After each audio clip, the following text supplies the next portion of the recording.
So ayan, magandang gabi po sa ating lahat, no? Sa wakas dumating na sa akin yung aking in-order na kape, yung Black Rice Coffee, no, from PIP Global Marketing. So kagandahan dito sa kape na to is 12 in 1. So ano ba ang mga ingredients niya? So nandito sa likod yung kanyang mga ingredients. Alam niyo po, ang ingredients ng ating kape ay meron siyang malunggay, Korean red ginseng, hazelnut, insulin powder, agaricus mushroom, mangosteen, guyabano, stevia, fermented black rice, natural sugar, creamer, pero non-dairy siya, at saka coffee bean.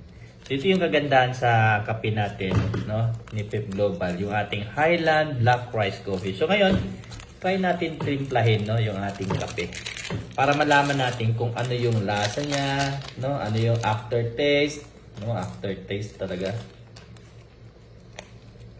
Ayan, tikman natin. So ito po ay nandito ngayon, no, sa Jeddah, sa Saudi Arabia. Nakarating na yung products natin ng kape, no, galing sa company natin, PIP Global. So wala tayong kutsara. Ito na lang panimpla natin. Yan, tapos lagyan natin ng kumukulong tubig. Yan. So eto na. Yung, wala tayong kutsara eh. Actually, nandito kami sa Makkah.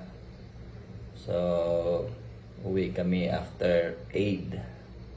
After ng Ramadan. So, ayan.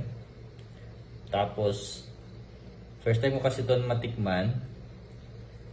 So, tingnan natin kung ano yung lasa niya. Anong lasa bilang kape.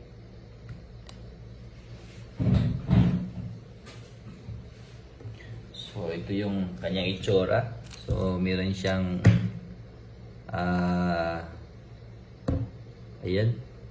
Meron siyang lumulutang na akala mo parang meron siyang powder ng malunggay. Lalasahan natin, ano?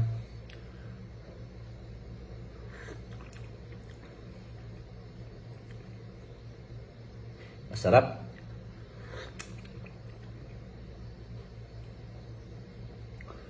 Nalalasahan mo yung lasa ng malunggay, lasa ng mangosteen,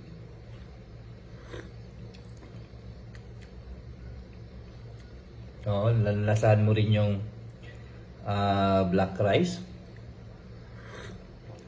At syempre, lasa yung kape. Ayan, ang ganda. So, try nyo po, bumili po ng ating kape. No, alam nyo po, yung ating isang box nito ay mura lang. Ito yung pinakamurang kape sa lahat ng company ngayon na nalalaman ko, no, nakita ko. Tayo lang yung may pinakamurang kape. 300 plus, no? Magkano nga to? 348 ba to? Magkano nga to? Nakalimutan ko ah. Basta may 10 sachet.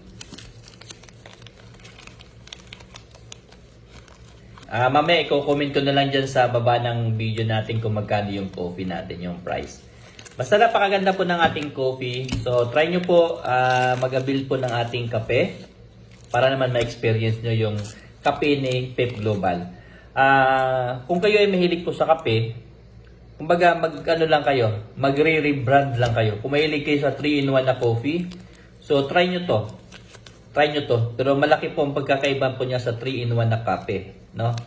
Hindi po ito siya na creamer lang. So meron po siyang magandang benefit sa ating katawan. So i-comment ko rin diyan sa baba ng ating video.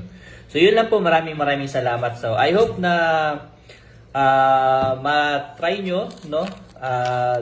Message po kayo sa akin or sino man ang magpasa sa video na to, sa inyo, message lang po kayo. Para po ma-assist namin kayo kung paano nyo ma-avail ito. So, maraming salamat po sa ating lahat, sa inyong lahat mga nanonood. God bless po, mabuhay.